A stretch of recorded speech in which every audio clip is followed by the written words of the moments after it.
అందరికి వచ్చేటట్టు రాది అర్జెంట్.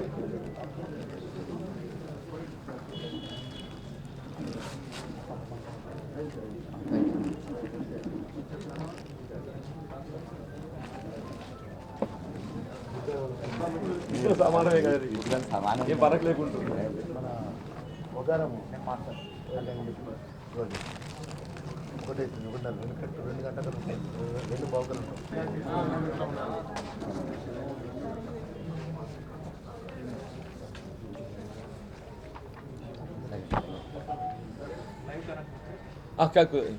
ముందుగా పెద్దలు లక్ష్మణ్ కుమార్ గారు, ఎమ్మెల్యే ధర్మపురి విప్పు గారు, వారు ఈరోజు వినోద్ కుమార్ గారు ఏదైతున్నదో అంటే వాస్తవంగా తెలంగాణ రాష్ట్రం ఏర్పడ్డ తదుపరి ఇలా ఈ రాష్ట్రంలోని అంతర్భాగమైనటువంటి భద్రాద్రికి చెందినటువంటి ఒక 7 మండలాలతో పాటుగా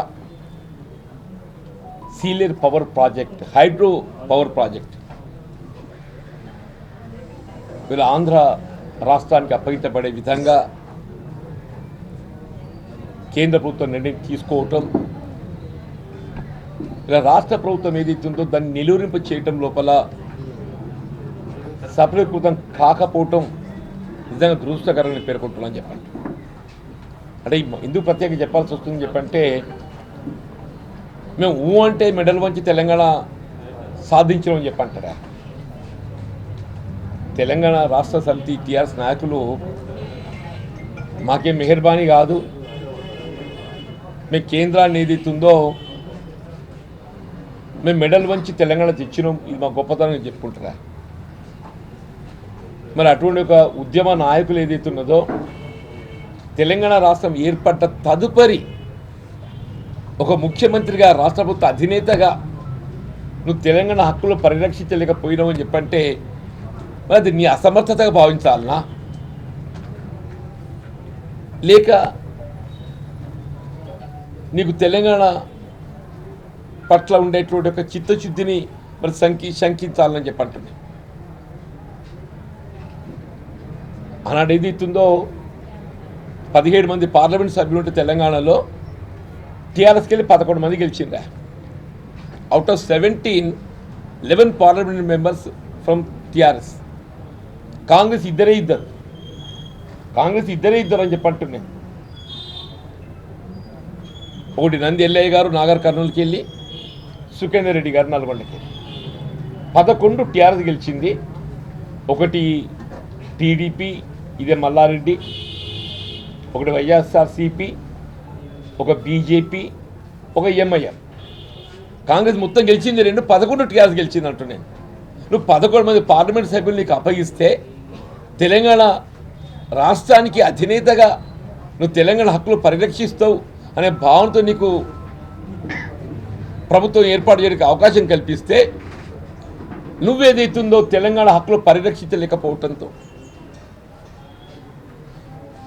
కనీసం దీంతోనైనా ప్రజలు గ్రహించాలని చెప్పంటున్నా. దీంతోనే ప్రజలు గ్రహించాలి. తెలంగాణ రాష్ట్ర ఏర్పాటు వేళ కాంగ్రెస్ పార్టీ చిత్తశుద్ధికి నేను నిదర్శనంగా పేర్కొంటున్నాను చెప్పండి. ఇలా రాష్ట్రం ఏర్పాటుతోనే సీమాంధ్రలో కాంగ్రెస్ పార్టీ ఉనికి కోల్పోతుందని ఊహించి కూడా లెట్ వాట్ మే కమ్, ఇలా విద్యార్థులు, నిరుద్యోగ యువత ఆత్మత్యాగాలు, బలిదానాలకు ఒక ముగింపు పలకాలి. ఈ అంశాన్ని శాశ్వత పరిష్కారం కనుగొనాలని భావనతో నిధుతున్నదో మరి శ్రీమతి సోనియా గాంధీ గారు తెలంగాణ ప్రదాతగా తెలంగాణ రాష్ట్రాన్ని ఏర్పాటు చేయడం జరిగిందని చెప్పండి. ఇదే టీఆర్ఎస్ పార్టీ నిజంగానే నువ్వు బీజేపీతో విభేదించేవాడు అయినట్టయితే ఈ 7 మండలాలు సీలేరు పవర్ ప్రాజెక్టే ఆంధ్ర రాష్ట్రానికి అప్పగించబడ్డ తదుపరి కేంద్రంలో ఎన్డీఏ ప్రభుత్వం ప్రవేశపెట్టిన బిల్లులన్నీ సమర్థించిందా?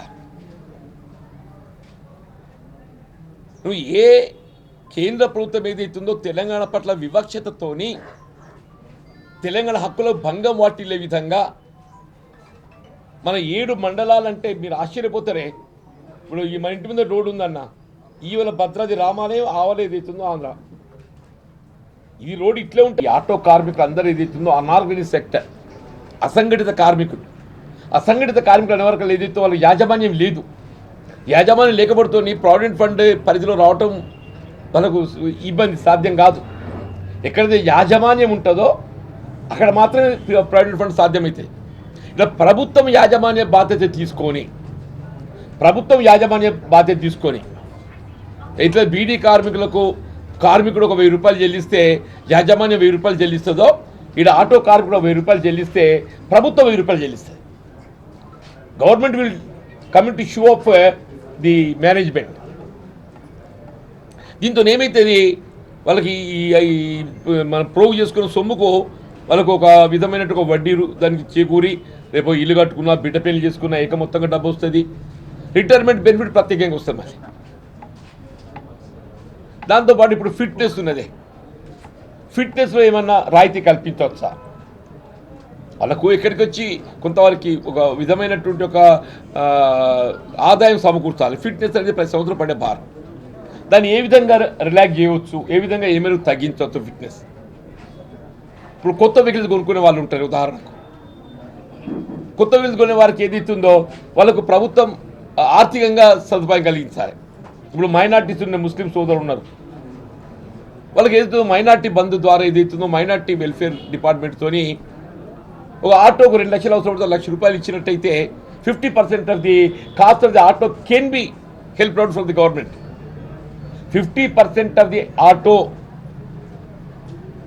Cost can be supported by the government. ఉదాహరణ చెప్తున్నాను. This can be done easily. CM గారు కూడా తీవ్రంగా ఆలోచన చేస్తుంది దీని మీద. ఏది ఆటో కార్మికులకు ఏ విధంగా ఉపాధి కోల్పోతుండ్రో అనే భావన ఏర్పడ్డదో దాన్ని ఏ విధంగా రియంబర్స్ చేయాలి, వాళ్ళు ఆదుకోవాలనే తీవ్రంగా ఆలోచిస్తారు. ఇలా దళితులు ఉన్నారు, దీనిలో ఎక్కువ ఉన్నారు ముస్లిమ్స్, దళితులు, బలహీన వర్గాలు. కాబట్టి వారిని ఏ విధంగా ప్రభుత్వంకి వెళ్ళి ఆదాయం సమకూర్చాలి, వారికి ఏ విధంగా వాళ్ళని ఆదుకోవాలనేది ఇప్పుడు ప్రభుత్వం అమలు చేతలు పెట్టే సంక్షేమ కార్యక్రమాలు ఉన్నాయి. వాటిల్లో కూడా వీళ్ళకి ప్రాధాన్యత ఇవ్వాలని చెప్పాను. వాటిల్లో కూడా ఇవన్నీ కూడా గవర్నమెంట్ తీవ్రంగా ఆలోచిస్తుంది. తప్పకుండా ఇటు రవాణాలో మహిళలకు ఏ విధంగా ప్రోత్సాహం కలిగిస్తుందో అట్లాగే ఆటో కార్మికుల ఏదైతే ఉపాధి ఇబ్బందులు ఎదుర్కొంటారో దాన్ని కూడా భర్తీ చేయడానికి కూడా ప్రభుత్వం దీన్ని ఆలోచిస్తుంది. తప్పకుండా ఆటో కార్మికులు కూడా ఏదైతుందో వాళ్ళు ఆదుకునేటానికి చర్యలు చేపడుతుందని ఒక భావన నేను వ్యక్తం చేసి సీఎం గారు ఇది వెరీ సీరియస్లీ కన్సిడరింగ్. సీఎం గారు వెరీ సీరియస్లీ కన్సిడరింగ్. ఇది కార్మిక శాఖతో ట్రాన్స్పోర్ట్ శాఖను సమన్వయం చేసి ఈ కార్యక్రమాన్ని అమలు చేయాలి. కార్మిక శాఖను ట్రాన్స్పోర్ట్ డిపార్ట్మెంట్కి సమన్వయం చేసి దీన్ని అమలు చేయాలి. జైతాల్ జిల్లాకు సంబంధించినటువంటి ఎలక్ట్రానిక్ మీడియా, ప్రింట్ మీడియా పెద్దలు, గౌరవనీయులు, శాసన మండలి సభ్యులు, మాజీ మంత్రివర్యులు, అన్నగారు పెద్దలు, రాష్ట్ర కాంగ్రెస్ పార్టీ పిసిసి సభ్యులు, కోరుట్ల నియోజకవర్గ కాంగ్రెస్ పార్టీ ఇన్ఛార్జి పెద్దలు నరసింహరావు గారు, కాంగ్రెస్ పార్టీ శ్రేణులందరూ కూడా ఈరోజు ఈ జిల్లా ధర్మపురి నియోజకవర్గం నుంచి ఆ ప్రజలు పెద్ద ఎత్తున ఆశీర్వదించి ఆ ధర్మపురి లక్ష్మణస్వామి దయతో ఆ దేవుడి యొక్క ఆశీస్సులతోని ఎమ్మెల్యే గెలుపొందించి రాష్ట్ర ముఖ్యమంత్రి గారు ఎంతో నమ్మకంతో పెద్దలు జీవన్ రెడ్డి గారు, అదేవిధంగా పెద్దలు శ్రీధర్ బాబు గారు ఈ జిల్లాకు, ఉమ్మడి జిల్లా కరీంనగర్ జిల్లాకు మరి ఈ ప్రాంతానికి సచిన ధర్మపురి శాసనసభ్యుడిగా నాకు విప్ప అవకాశం ఇచ్చినందుకు మరొకసారి రాష్ట్ర కాంగ్రెస్ పార్టీ పెద్దలు, రాష్ట్ర ముఖ్యమంత్రి గారిని, అఖిల భారత కాంగ్రెస్ పార్టీ నాయకత్వాన్ని, అదేవిధంగా పెద్దలు జీవన్ రెడ్డి గారిని, శ్రీధర్ బాబు గారికి, పెద్దలందరికీ కూడా, నరసింహరావు అందరికీ కూడా నేను మనస్ఫూర్తిగా హృదయపూర్వకంగా ధన్యవాదాలు తెలియజేస్తున్నా. మరి ఈరోజు జిల్లాకు సంబంధించిన మరి రాష్ట్ర ప్రభుత్వం ద్వారా విప్పుగా నియమించిన తర్వాత పెద్దలు జీవన్ రెడ్డి గారు, అదేవిధంగా నరసింహరావు గారు, మేమందరం కూడా ఆ రోజు మా ప్రతిపక్ష పార్టీలో ఉన్నప్పుడు రైతుల పక్షాన మరి తప్పాతాల నెపంతో మరి రైతులు తీవ్ర ఇబ్బందుల పాలవుతుంటే మరి అనేక మార్లు పెద్దలు జీవన్ రెడ్డి గారు కానీ మేము కానీ అప్పుడున్నటువంటి అధికారులకు రైతులను తీవ్ర ఇబ్బందుల పాలవుతుండ్రు వడ్ల కొనుగోలు విషయంలో పూట మన ప్రభుత్వము మిల్లర్లు కటింగ్ పేరుతో రైతులను ఇబ్బందుల పాలు చేస్తున్నట్టే ఏ ఒక్క కాగితం ఇచ్చినా కూడా, ఏ ఒక్క రిప్రజెంటేషన్ ఇచ్చినా కూడా, ఎమ్మెల్సీ జీవన్ రెడ్డి గారు రాష్ట్ర ముఖ్యమంత్రికి రాసినా కూడా వాళ్ళు రైతుల పక్షాన్ని ఎప్పుడు కూడా దీని మీద విచారణ జరిపించినాము. ఈ యొక్క వడ్ల కొనుగోలు సెంటర్ దగ్గర మరి రైతులకు ఈ విధమైనటువంటి అన్యాయం జరిగిందనో, అన్యాయం జరగలేదనో అప్పుడున్నటువంటి మంత్రులు కానీ, అప్పుడున్నటువంటి ఎమ్మెల్యేలు కానీ, జిల్లా కలెక్టర్ గారు కానీ ఎలాంటి కూడా విచారణ జరిపించలేదు. ఇప్పుడు ప్రజలు ఎంతో నమ్మకంతో, విశ్వాసంతో ఈ రాష్ట్రంలో కాంగ్రెస్ పార్టీ అధికారంలోకి వచ్చింది.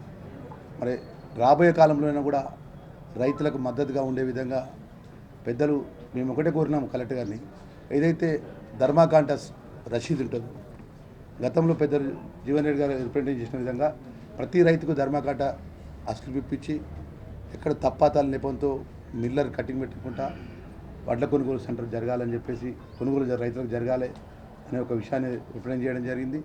అదేవిధంగా ఈ జిల్లాకు సంబంధించినటువంటి గోదావరి పరివారక ప్రాంతానికి శాండ్ ఏది ఇసుక ఉందో ఈ స్థానికంగా ఉన్నటువంటి ప్రజలకు ఉపయోగపడే విధంగా ఒక నిర్ణీతమైన రేటు ధర ఫిక్స్ చేసి ప్రజలకు అందుబాటు వచ్చే విధంగా ఇసుక అందరికీ అందుబాటులో రావాలి. బయట రాష్ట్రాలకు ఇక్కడ ఇసుక తరలించొద్దనే విషయాన్ని కూడా వారికి దృష్టికి తీసుకెళ్లడం జరిగింది. పేదవాళ్ళకు సంబంధించిన ఇండ్ల విషయంలో కానీ, ఇళ్ల స్థలాల విషయంలో కానీ మరి వారికి రిప్రజెంటేషన్ ఇవ్వడం జరిగింది. జిల్లాకు సంబంధించినటువంటి పెద్దలు జీవన్ రెడ్డి గారి ఆధ్వర్యంలో మేమందరము కాంగ్రెస్ పార్టీ పక్షాన ఎన్నికల ప్రచారంలో భాగంగా 6 గ్యారంటీ పథకాలు మేము ఏదైతే 100% అమలు చేస్తామన్న ఆ పథకాన్ని మా రాష్ట్ర ముఖ్యమంత్రి గారు మరి మొదలు 2 పథకాలు అమలు చేయడం జరిగింది. మరి దానిలో భాగంగా ఉచితంగా బస్సు సౌకర్యం మా సోదరిమణులు ఎక్కడికి వెళ్ళినా మీరు చూడండి, బస్ స్టాప్ల దగ్గర కానీ, బస్ స్టాండ్ల దగ్గర కానీ మా సోదరిమణులు, మా చెల్లెలు, అక్కలు, తల్లు అంతా కూడా మరి ఆర్టీసీకి సంబంధించిన ఉచిత బస్సు సౌకర్యాన్ని వారికి ఎక్కడికి ప్రయాణం చేసినా కూడా రాష్ట్ర ప్రభుత్వం కాంగ్రెస్ పార్టీ ఇచ్చిన మాట అమలు చేసిందని యొక్క వారు ఆనందంగా వారు ఆ యొక్క బస్సు సౌకర్యం ఉపయోగించుకుంటున్నారు. అదేవిధంగా ఆరోగ్యశ్రీ పథకాన్ని విషయం లోపల నేను మొన్న కూడా మీ ముఖ్యమంత్రి గారు చెప్పినాం సార్, ఆ ఆరోగ్యశ్రీ పథకం లోపల డిస్టిక్కి సంబంధించిన డిఎంఎన్హెచ్ అధికారులు ఎక్కడైతే ఆరోగ్యశ్రీ పథకం ప్రైవేట్ హాస్పిటల్లో అమలవుతుందో ఆ ఒక ఆరోగ్యశ్రీ కార్డు పట్టుకొచ్చిన వాళ్ళకు 10 లక్షల రూపాయలు అప్గ్రేడ్ చేసినాం. అప్గ్రేడ్ చేసిన విధంగా మనకు అప్రూవల్ రావాలి అని 2 రోజులు 3 రోజులు ఆ పేషెంట్ను నిరీక్షణ ఎదురు చూడకుండా దయచేసి తక్షణమే ఆ ఆరోగ్యశ్రీ కార్డు చూపెట్టిన వెంటనే ఆ పేదవాళ్ళకు ఆరోగ్యం అందే విధంగా ఆరోగ్యశ్రీ పథకాన్ని ఆ డస్క్ ఏదైతే ఉంటుందో వాళ్ళకు ఆదేశాలు జిల్లా కలెక్టర్ ద్వారా ఇవ్వాలని చెప్పేసి మేము ఎమ్మెల్యేలందరూ కూడా సీఎం గారు రిక్వెస్ట్ చేయడమైంది. వారు కూడా చెప్పడం కూడా జరిగింది.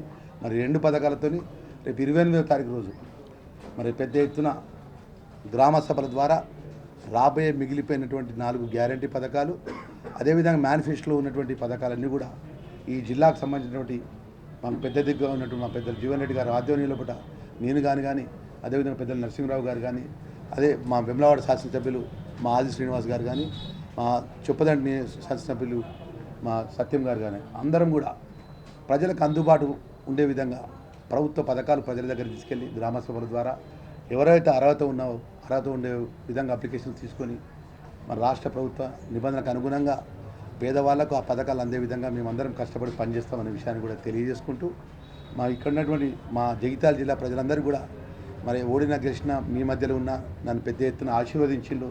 మన ప్రభుత్వం పరంగా పెద్దలు జీవన్ రెడ్డి గారు, శ్రీధర్ బాబు గారి యొక్క సహకారంతో విప్పుగా వచ్చింది. ఆ రాష్ట్ర ముఖ్యమంత్రి గారి యొక్క ఏదైతే ఆ ముఖ్యమంత్రి గారు పదే వారు బాధ్యతలు తీసుకున్న కంచెలు అంటున్నారు, నేను ముఖ్యమంత్రి కాదు, నేను సేవకుని అంటున్నాను. నేను కూడా కాంగ్రెస్ పార్టీ కార్యకర్తను ఈ స్థాయికి వచ్చిన పెద్దల యొక్క ఆశిస్తాను కాబట్టి నేను ఒక ఎమ్మెల్యేగా విప్పుగా కాదు, మీ అందరికీ కూడా ఈ యొక్క జగిత్యాల జిల్లాకు సంబంధించిన ప్రజలందరికీ సేవకుడిగా 24 గంటలు అందుబాటులో ఉండి మీకు అందరికీ కూడా ప్రజల సంక్షేమ కార్యక్రమాలు కానీ ప్రభుత్వ పరంగా వచ్చిన పథకాల విషయంలో కానీ మరి ప్రతి పేదవాళ్ళకు అందే విధంగా మేము కష్టపడి పనిచేస్తామనే విషయాన్ని మరొకసారి ఈ యొక్క ప్రాంత ప్రజలకు అందరికీ తెలియజేసుకుంటాం. ముఖ్యంగా కొరుట్లలో షుగర్ ఫ్యాక్టరీ సమస్య, ఆ షుగర్ ఫ్యాక్టరీ సమస్యను జీవన్ రెడ్డి గారు పలుసార్లు శాసనమండలిలో లేవనెత్తడం, మరి గతంలో రాహుల్ గాంధీ గారు ఎలక్షన్లో భాగంగా జగిత్యాలు వచ్చినప్పుడు జీవన్ రెడ్డి గారు వారు చెప్పిన దాన్ని ట్రాన్స్లేట్ చేసి కూడా మా ప్రభుత్వం వచ్చినాక 6 నెలల లోపల షుగర్ ఫ్యాక్టరీ తెరిపిస్తామని చెప్పడం జరిగింది. అది చాలా సంతోషకరం. అదేవిధంగా కూడా ముఖ్యమంత్రి గారు కూడా మొన్న ప్రస్తావన తీసుకురావడం అసెంబ్లీలో వారు కూడా చెప్పడం జరిగింది. మరి మా కొరుట్ల నియోజకవర్గ ప్రజలకు, జగిత్యాల జిల్లా ప్రజలందరూ కూడా నేను మీ ద్వారా జీవన్ రెడ్డి గారికి, ముఖ్యమంత్రికి, మా విప్ గారికి, లక్ష్మణ్ గారికి ధన్యవాదాలు తెలియజేస్తా ఉన్నా. ఎందుకంటే ఆ ప్రాంత ప్రజలందరూ కూడా గత 10 సంవత్సరాల నుంచి నడుస్తున్న షుగర్ ఫ్యాక్టరీని బంద్ చేసిన ఘనత టీఆర్ఎస్ పార్టీది. కాబట్టి మళ్ళీ కాంగ్రెస్ అధికారంలోకి వచ్చిన తర్వాతనే ఎన్నోసార్లు మేము జీవన్ రెడ్డి గారు, లక్ష్మణ్ గారు అక్కడికి పట్టి గారు ఉన్నప్పుడు వెళ్ళినాం. మరి అప్పుడు పిసిసి అధ్యక్షుని హోదాలో మరి ముత్యంపేటలో కూడా బస చేయడం జరిగింది. మరి వారు మాట కట్టుబడి మరి రాహుల్ గాంధీ గారు ముఖ్యంగా జగిత్యాల పెద్ద సభలో కూడా చెప్పడం జరిగింది. ఆ మాట కట్టుబడి నిల్చొని మరి ఇలా కాంగ్రెస్ పార్టీ చెప్పిన మాటలు కట్టుబడి ఉంటుందనే విధంగా మరి 6 నెలల లోపల ఒక కమిటీ ద్వారా మరి జీవన్ రెడ్డి గారు చొరవ తీసుకొని కమిటీ వేస్తూ ఉన్నారు. ఆ కమిటీ వేసి ఆ నివేదిక ఇచ్చిన తర్వాత 6 నెలల్లో మరి ముత్తంపేట షుగర్ ఫ్యాక్టరీని ప్రారంభించే విధంగా, ఓపెన్ చేసే విధంగా చర్యలు ఈ రాష్ట్ర ప్రభుత్వం తీసుకుంటుంది. కాబట్టి నేను ముఖ్యమంత్రి గారికి, జీవన్ రెడ్డి గారికి, మా లక్ష్మణ్ గారికి కూడా మా కొరుట్ల నియోజకవర్గ ప్రజల ద్వారా నేను ధన్యవాదాలు తెలియజేస్తాను. కాళేశ్వరం అంతా అసలు నిజంగా కూడా ఉరి తీయాలని అంటున్నాను, దోషులను ఉరి తీయాలంటున్నాను. 1,20,000 కోట్ల పెట్టుబడి పెడితే కనీసం 1,00,000 ఎకరాల పార్క్ రావద్దే? నువ్వు 1,20,000 కోట్ల పెట్టుబడి పెడితే 120 lakh crore, 1,20,000 crore, 1,00,000 ఎకరాలు కూడా సాకు రాలేదు. ఇవాళ పిఎస్ కుంగిపోయినాయి. ఏంద్రా అంటే ఇసుక తరలిపోయిందంట. వాగుల్లో ఇసుక తరలిపోతుందా? నదిలో ఇసుక తరలిపోదా? అదే వాగులు ఇసుక తరలిపోతాయి. నువ్వు ఏ వాగనంతుడు ఇసుక ఎందుకు పెడుతుంది? ఇసుక తరలిపోయి పెడుతుంది. నదులు ఇసుక తరలిపోకుండా ఏమవుతుందా? Plans and designs can be, నీకు ఆ తరలిపోయేటువంటి నదిలో మనం డిజైన్ చేయవచ్చు. సముద్రంలో కడుతున్నారు అంత వంతెనలు, సముద్రంలో వంతెనలు కడుతున్నాయి అంటున్నాను నేను. ఇప్పుడు ఇంజనీర్ డిజైన్ చేస్తే, దాన్ని రూపొందిస్తే అది చక్కగా ఉంటుంది. లీడర్ రూపొందిస్తే ఎట్లుంటుంది? మేము మా ఆలోచన మేము ఇంజనీర్ల ముందు పెడతాం. ఇంజనీర్లు ఏదైతే డిజైన్స్ రూపొందించాలి, మేమే డిజైన్ రూపొందిస్తే ఇంకొక ఇట్లుంటుంది. CM is very firm on it. ముఖ్యమంత్రి గారు చాలా ఫర్మ్గా ఉన్నారు. మన శాసన మండలి ఏదైతే ఉందో నిక్కచ్చిగా చెప్పేసి వాడు ఎంత పెద్దోడైనా మనం వదిలిపెట్టే ముచ్చట్లేదు. ఆంతోనే గట్టితో పెట్టుబడి చట్టపరంగా చర్యలు తీసుకుంటామని చెప్పిండ్రు. ఇక మళ్ళీ ఏదైతుందో భవిష్యత్తులో కొంత స్ట్రీమ్ లైన్ కావాలో పారదర్శకంగా ఉండాలని భావంతో అని చెప్పింది. కానీ మాజీ ముఖ్యమంత్రి గారు అంటే ఏదైతే కాంట్రాక్ట్ తీసుకున్నటువంటి సంస్థ వాళ్ళు మాత్రమే చెల్లిస్తారు, లేదంటే దాన్ని నిర్మించేందుకు అయ్యే ఖర్చును వాళ్ళు భరిస్తారు. కానీ ఇప్పుడు మాత్రం వీళ్ళు ఏమంటున్నారంటే మాకు సంబంధం లేదు, ఏదైతే కొత్త వచ్చినటువంటి ప్రభుత్వం ఏదో వాళ్ళు డబ్బులు ఇస్తేనే మేము దాన్ని చెల్లిస్తాం. ఇప్పుడు ఒకటి బాబు, డెఫినెట్గా ఎల్ఎన్టీ రెస్పాన్సిబిలిటీ ఉన్నది. They cannot disown or they cannot go out. వల్ల నిర్మాణంలో వాళ్ళ బాధ్యత ఉన్నది. వల్ల లయబిలిటీ పీరియడ్ ఒకటి పరిగణలోకి తీసుకోరు. నేను లయబిలిటీ పీరియడ్ తోడు ఏదైతుందో నిర్మాణ లోపాలను కూడా పరిగణలోకి తీసుకుంటారు. నిర్మాణ లోపాలను కూడా మనం పరిగణలోకి తీసుకుంటారు. ఇక్కడ ఒకటి లయబిలిటీ పీరియడ్ అగ్రిమెంట్, ఒకటి నిర్మాణ లోపాలను కూడా ఇంకొకటి ఉంటాయి చెప్పంటున్నాను నేను. They cannot go out of it. వాళ్ళు ఎవరు కడతారనే అంశం కాదు ఇక్కడ. ఇప్పుడు ఈ సెకండ్ సీజన్ ఉందే, నీకు కాలుష్యం కదా, 1,00,000 ఎకరాలు కూడా సాగు లేదు. మల్లన్న సాగర్ నీళ్ళు లేదు, రంగనాయక సాగర్ నీళ్ళు లేవు. ఇప్పుడు మల్లన్న సాగర్ లేదు, రంగనాయక సాగర్ లేదు, ఏది లేదు. అందరికీ మన మీద పడుతుంది ఎస్ఆర్ఎస్పీ మీద. మొత్తం మంది వచ్చి మన ఎస్ఆర్ఎస్పీ మీద పడుతుంది. ఉన్నది ఒకటే ఎస్ఆర్ఎస్పీ,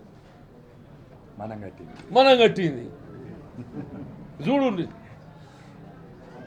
ఇప్పుడు ఏదో ఫ్లడ్స్ వచ్చి కొట్టుకుపోయి పంపులు అంటున్నాం కదా, కింద దేవాదులు కట్టినామే మనం ఇప్పటికీ. దీని కింద ఇక్కడికంటే ఇంకొక 10 times ఎక్కువ వచ్చింది వరద అక్కడ దేవాదుల. అక్కడ ఒక్క పంపు చెక్కు చెదరలేదు, మొత్తం ఇంటాక్ట్ ఉన్నాయి దేవాదుల. అంటే ఏంది, నిర్మాణం లోపల అనేది అది కొంత నాణ్యత ప్రమాణాలు పాటించాలి. సాంకేతిక పరిజ్ఞానం కూడా ప్రధానమని చెప్పంటారు. నువ్వు ఏ విధంగా సాంకేతిక పరిజ్ఞానం లేకుండా లీడరు డిజైన్ రూపొందిస్తే గిట్లుంటుందా? లీడరు నాయకుల మీద అవుతుందో మా ఆలోచన మేము చెప్పాలి డిపార్ట్మెంట్కు. దానికి అనుగుణంగా ఇంకొక మీడియా వంతెన కావాలని చెప్తాం మేము. ఇక్కడ ఆ వంతెన డిజైన్ ఎవరు రూపొందించాలి? సంబంధిత శాఖ ఇంజనీర్ రూపొందించాలి.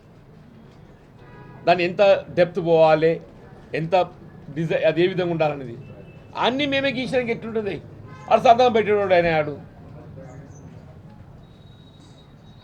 అందుకే బాధ్యత వృద్ధి చేయాలని చెప్పి అంటున్నా.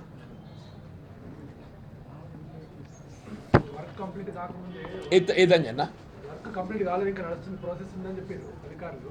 కానీ వర్క్ కంప్లీట్ అయినట్టుగా సార్ ఇప్పుడు ఒకటి కంప్లీషన్ సర్టిఫికేట్ అనేది వేరే స్టేజెస్ ఉంటే, ఇప్పుడు వర్క్ కంప్లీషన్ అనేది ఏదైతుందో బ్యారేజ్ కంప్లీషన్ ఒక పార్ట్, దాని పక్కన దానికి యాన్సిలరీ వర్క్స్ కూడా ఉంటాయి. వాడు ఏదైతుందో ఈ ఎక్స్పీరియన్స్ సర్టిఫికేట్ పెట్టి వాడు ఇంకో వర్క్ వస్తుంది, వానికి ఈ ఎక్స్పీరియన్స్ సర్టిఫికేట్ కావాలి కాంట్రాక్టర్కు. వాడు ఏదైతుందో in due agreement period work complete అయిందని చెప్పని వాడు ఈ వర్క్ కంప్లీషన్ సర్టిఫికేట్ పెడితేనే మనకి ఈ ఎక్స్పీరియన్స్ అక్కడ యాడ్ అవుతుంది. వాడైతే యువర్ రైట్, వాడు ఒక సర్టిఫికేట్ పొందినాడు, కింది స్థాయి అధికారి పట్టుకొని ఇస్త్రీ పట్టుకొని వర్క్ కంప్లీషన్ సర్టిఫికేట్ పొందిండు. But total work is not handed over. Total work complete కాలేదు, total work is not handed over. Work hand over అయినా కానీ ఇంకా వాళ్ళ బాధ్యత ఉంటుందని ఇప్పుడు చెప్పి నేను. But total work is also, total site is also not handed over. అది కూడా ఉంది చెప్పంటున్నాను. అంటే ఈ సర్టిఫికేట్ వాడు చూపెట్టే కారణం ఏంటి అనేది కూడా దాన్ని ఆరా తీస్తే ఏదైతే ఉందో ఈ ఎక్స్పీరియన్స్ సర్టిఫికేట్ వినియోగించుకోవడానికి కొరకు అది పొందిండాడు. ఈ కెనాట్ గోట్ బాబు, ఈ కెనాట్ గోట్ వాడు ఇచ్చినోడు ఏదైతే ఉందో ఈఎన్సీ ఇవ్వాలి, ప్రిన్సిపల్ సెక్రటరీ ఇరిగేషన్ ఇవ్వాలి. ఎవడంటే వాడు ఈఓఎస్ఓ రాసి చెల్లేదు కాగితం, వాడు చూపెట్టే కాగితం ఏదైతే ఉందో కింది స్థాయి అధికారి చూపెడుతున్నాడు. ఎక్కువ వర్క్ కంప్లీషన్ హ్యాండెడ్ ఓవర్ అనేది ఎవరు చూపెట్టాలి? ప్రిన్సిపల్ సెక్రటరీ ఇరిగేషన్ చూపెట్టాలి, నాట్ ఎనీబడి, నాట్ ఎవడో కింది స్థాయి అధికారి చెల్లేదు కదా బాబు. అండ్ వాని ఓన్ స్టేట్మెంట్ కూడా ఉన్నది, లయబిలిటీ పీరియడ్ ఉన్నది, ఇంకా దీన్ని మేమే కట్టిస్తామని మన స్టేట్మెంట్ కూడా ఉన్నది. డెఫినెట్గా ఏది ఇస్తుందో వాడు ఇందులోకి వెళ్ళి వాడు పక్కకు పోయి పుచ్చట్లేదు. డెఫినెట్గా వానితోనే కట్టించడం జరుగుతుంది. ఏది ఏమైనా ఇదికి ఈ నాణ్యత ప్రమాణాలు లోపించడంతో ఇది ప్రభుత్వం కొంత తెలంగాణ తలదించుకునే పరిస్థితి ఏర్పడ్డది. జాతీయ స్థాయిలో తెలంగాణ తలదించుకునే పరిస్థితి ఏర్పడ్డది. దానికి కేసీఆర్ నైతిక బాధ్యత వహించాలి. ఈ తలదించుకునే పరిస్థితి ఏర్పడటానికి కేసీఆర్ నైతిక బాధ్యత వహించాలి. మరి ఏ కాళేశ్వరం ప్రాజెక్టు గొప్ప ప్రాజెక్టుగా దీన్ని ప్రచారం చేసుకునే ప్రయత్నం చేయడం జరిగిందో, ఇవాళ అదే కాళేశ్వరం ప్రాజెక్ట్ ఏదైతుందో తెలంగాణ తలదించుకునే పరిస్థితికి తీసుకొచ్చి పెట్టింది. దానికి కేసీఆర్ నైతిక బాధ్యత వహించాలి. మరి తెలంగాణ తలదించుకునే పరిస్థితి ఏర్పడటానికి కేసీఆర్ నైతిక బాధ్యత వహించాలి. सुबह से आज रैतु बंधु के 370 रुपये 3200 रुपये आए बोल के मीडिया में बाज़ाब्ता चल रहा सोशल मीडिया पर, ये हुकूमत की तरफ से रैतु बंधु 370 रुपये नहीं भैया, वो एक्सटेंट के हिसाब से रहता. समझो किसी को 5 घंटे रहते, 5 घंटे हिसाब से आता. किसी को 5 घंटे कितना है किसको है नहीं मालूम साहब. आप जो बोल रहे हैं, अब सोशल मीडिया में जो बोले तो आज से कल वो दिखा सकते हैं, मगर हकीकत क्या है बोले तो होंगे सब. ये क्या है बोले तो రైతు బంధు समझो किसको 10 घंटे समझो, वो हिसाब से ही चाहता. 5 గుంటలు కూడా ఇస్తారు, ఆ లెక్క ప్రకారం ఇస్తారు, ఆ లెక్క ప్రకారం ఇస్తారు. అంత మాత్రాన్ని ఏదైతుందో అది 500 ఇస్తున్నారని చెప్పని కాదు, మనకి అంత అర్హత అంతే ఇస్తాం.